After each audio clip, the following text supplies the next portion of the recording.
ይባላል።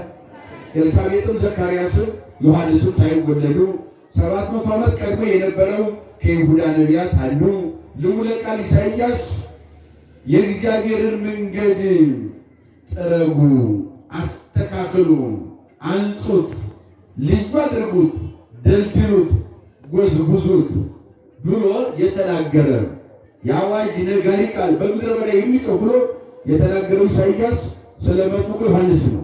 እንግዲህ ስለ ዮሐንስ ስንናገር በጣም በሚደንቅ ሁኔታ ከብሉይ ኪዳን ጀምሮ እስከ አዲስ ኪዳን ድረስ በነቢያት ብቻ አይደለም የተሰበከው። የዮሐንስ ድንቅ ግብር ወይም ዮሐንስ በጣም ተወዳጅ መሆኑ በሰው ብቻ ሳይሆን ራሱ ሰማይና ምድርን የፈጠረ በለቢሰ ሥጋ የተገለጠ የድንግል ማርያም ልጅ መድኃኔዓለም እንደ ዮሐንስ የሰበከው የለም በመጽሐፍ ቅዱስ። በቃሉ ጋር ናቸው። እንደማን የዮሐንስን ክብር ከሰው አልፎ ክርስቶስ ገልጾታል ማለት ነው። በአምላኩ የተሰበከ ነቢይ፣ በአምላኩ የተሰበከ ካህን፣ በአምላኩ የተሰበከ ሐዋርያ፣ በአምላኩ የተሰበከ ሰማዕት፣ በአምላኩ የተሰበከ መድኃኔዓለም ማነው ከተባለ ዮሐንስ ይባላል። ክብር ለአባታችን ይሆንና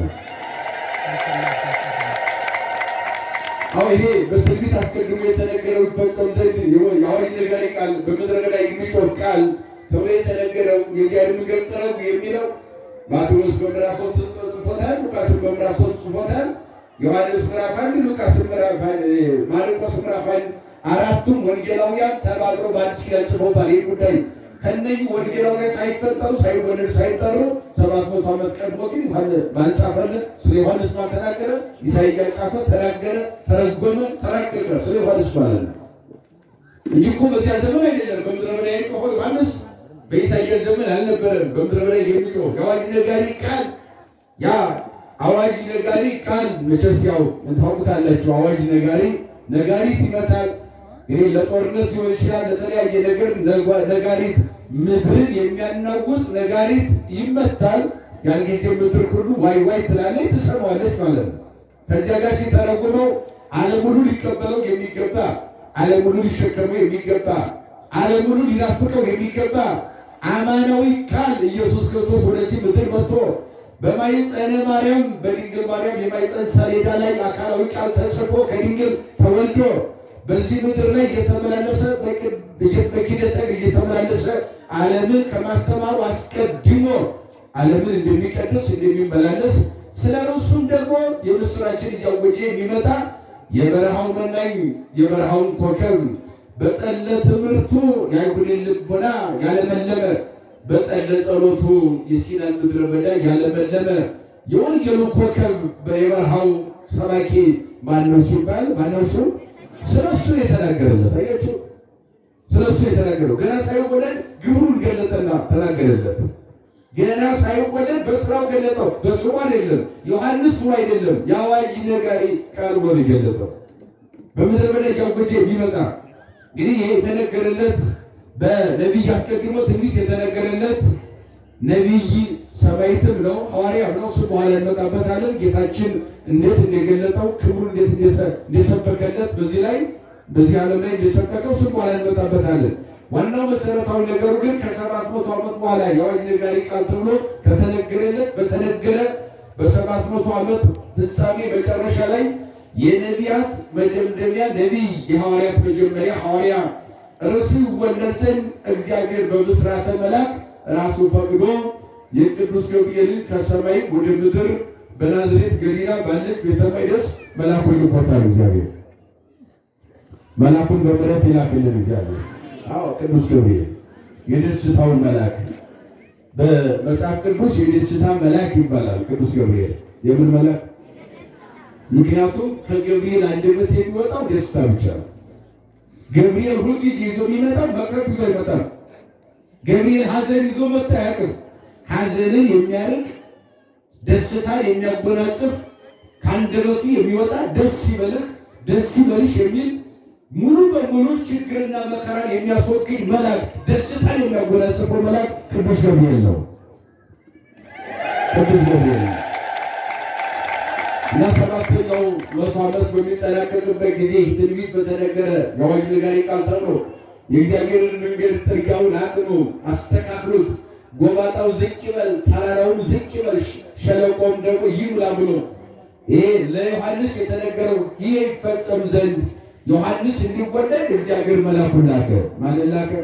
90 ዓመት ያለፋት እናቱ ኤልሳቤጥ ነበረች። 90 ዓመት ያልፋትም ግን አንድ ቀን ልጅ አጣሁ ብላ እግዚአብሔር ጠይቃ አታውቅም። እውነታዊ ነው። ከቃሉ ጋር ናቸው። ምን ብላ አታውቅም? ምን ብላ አታውቅም? ልጅ ስጠኝ ብላ ወይም ልጅ ስላጣሁ ብላ አማራው አታውቅም። እግዚአብሔር አባቶቻችን ከቅዱሳን የምንማረው ከእናቶቻችን ከቅዱሳት የምንማረው ምንድን ነው ከተባለ በነገር ሁሉ እግዚአብሔር ይመስገን ነው ቋንቋችን። ከቃሉ ጋር ናቸው። እኛ ስላል ልጅ አይመጣም፣ እኛም ስለጠላ ልጅ አይቀርም። ምክንያቱም ልጅ የማን ስጦታ ስለሆነ? የእግዚአብሔር ስጦታ ስለሆነ። ይሄ ደግሞ እድሜ ገደብ የሚባለው ጉዳይ የእኛ ሀሳብ ነው፣ የሰዎች ሀሳብ ነው እንጂ እግዚአብሔር በፈለገ ሰዓት በ100 ዓመትም ቢሆን ምን ይሰጣል እግዚአብሔር? አሁን ልማደ አንስት ከቆመ በኋላ ልማደ አንስትን መመለስ ይችላል እግዚአብሔር። የለም አይሰጥም፣ አልፏል፣ ከዚህ በኋላ መቃብር ነው የሚጠብቀኝ በሚባልበት ሰዓት እግዚአብሔር ልጅ መስጠት ይችላል አይችልም? ክብር ለስሙ እግዚአብሔር። አዎ ይሰጣል። ይህንን ከኤልሳቤጥ እንማራለን። ሊቃውንት አባቶቻችን የሚሉት አንድ ሰው ነበረ፣ ካህን ነው፣ ዘካርያስ ይባላል። የሉቃስ ወንጌል ምዕራፍ 1 ቁጥር 5 ጀምራችሁ አንብቡት። አንድ ሰው ነበረ ከካህናት ወገን የሆነ ካህን ነው፣ እግዚአብሔርን የሚያገለግል ሚስትም ነበረችው፣ ስሟ ኤልሳቤጥ ትባላለች፣ የእሱ ስም ዘካርያስ ይባላል። ሁለቱም እግዚአብሔርን የሚፈሩ ናቸው። ይሄ መሰረታዊ ነገር ለአንድ አማኝ። ማንን የሚፈሩ ናቸው? እምንቱ ፈሪሃ እግዚአብሔር፣ ሁለቱም እግዚአብሔር የሚፈሩ ናቸው። ማንና ማን? ካህኑ ዘካርያስ፣ ቅድስት ኤልሳቤጥ። ማንን ይፈራሉ? በቃ የክርስቲያን መገለጫው ማንን መፍራት ነው። አሁን ትልቁ ፈተናችን ዓለም ላይ ያለው ፈተና ዓለም ምስቅልቅሉ የወጣው ዓለም አልግባባ ያለው ምንድን ነው መከራው ከተባለ እግዚአብሔር የሚፈራ ማይጠፋ አጭር መልስ እውነት አሰብ እግዚአብሔርን ባለመፍራታችን ነው ችግሩ የመጣው። የክርስቲያን ደግሞ የአማኝ መገለጫው ማንን መፍራት ነው? እግዚአብሔር ይፈሩ ነበር ይላል። አሁን ይፈሩታል። እግዚአብሔርን መፍራት ስንል ደግሞ ያቃጥለናል፣ ይገለናል የሚለው አይደለም። እሱን አይደለም የምንፈራው። እግዚአብሔር ሩህ ቸር የምሕረት አምላክ ስለሆነ ማክበር ማለት ነው። ማንን ማክበር ማለት ነው? እግዚአብሔር ማክበር ማለት ነው፣ መፍራት ማለት እና ሁለቱ እግዚአብሔር ይፈሩ ነበር።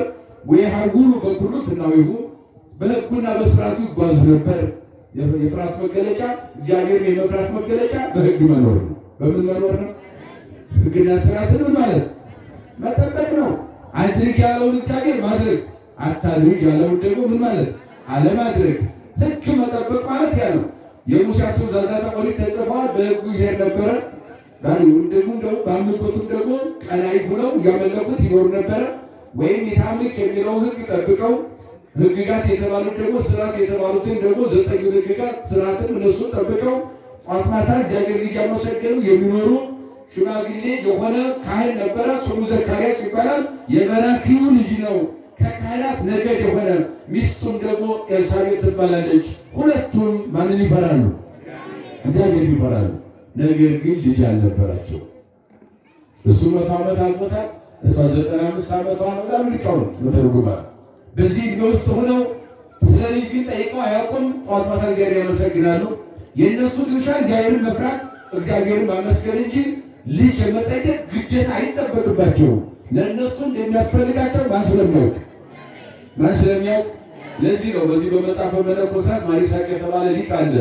መጀመሪያው ክፍል ነው ማሪሳቅ፣ ሁለተኛው ክፍል ፊልክስዩስ ወይም ገብረ ክርስቶስ፣ ሶስተኛው ክፍል አረጋዊ መንፈሳዊ ይባላል። አንቀጽ በአንቀጽ ክፍል በክፍል የሚተነተን ስነ ምግባርን አብዝቶ የሚሰብክ ምናኔን፣ ብሕትውናን፣ ተባይትወን እንደገና ደግሞ የማህበርና የግል ኑሮን በእያንዳንዱ የሚተነትን የመጽሐፍ ቅዱስ ክፍል ነው።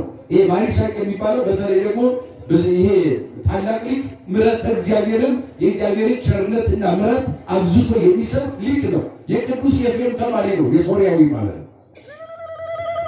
ስለዚህ ይሄ ሊቅ በጣም በሚደንቅ ሁኔታ ሲያስተምር ምን ይላል መሰላችሁ? እሱ እግዚአብሔር የምንፈልገውን ስለሚያውቅ በዚህ ዓለም ስለሚያስፈልገን ነገር እሱን ለመጠየቅ ጸሎት አያስፈልገውም። በቃሉ ጋር ናቸው። እስኪ በሉ እግዚአብሔር አምላካችንን በሉ። የምንፈልገውን ነገር ሁሉ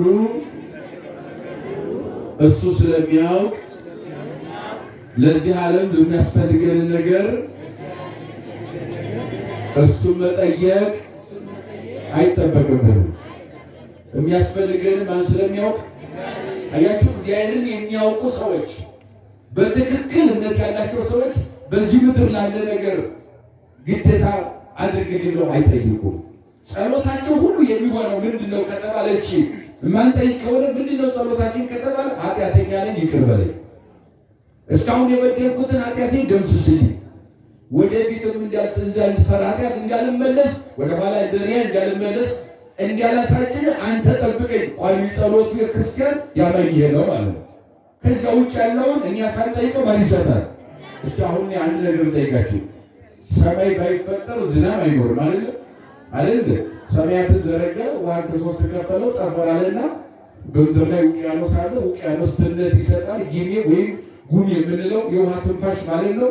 በያንን በነፋስ ተሸክሞ ወደ ሰማይ አውጥቶ መልሶ በወንፊት አምሳል ያወርድና ዓለምን ይመግባል አይደል? አሁን ሰማይ ፍጠርልን ብለነው አይደል የፈጠረው አይደል? እኛ ሳንፈጠር ነው ሰማይ የተፈጠረው። ምድር የተፈጠረልን ብለን አልተፈጠረችም።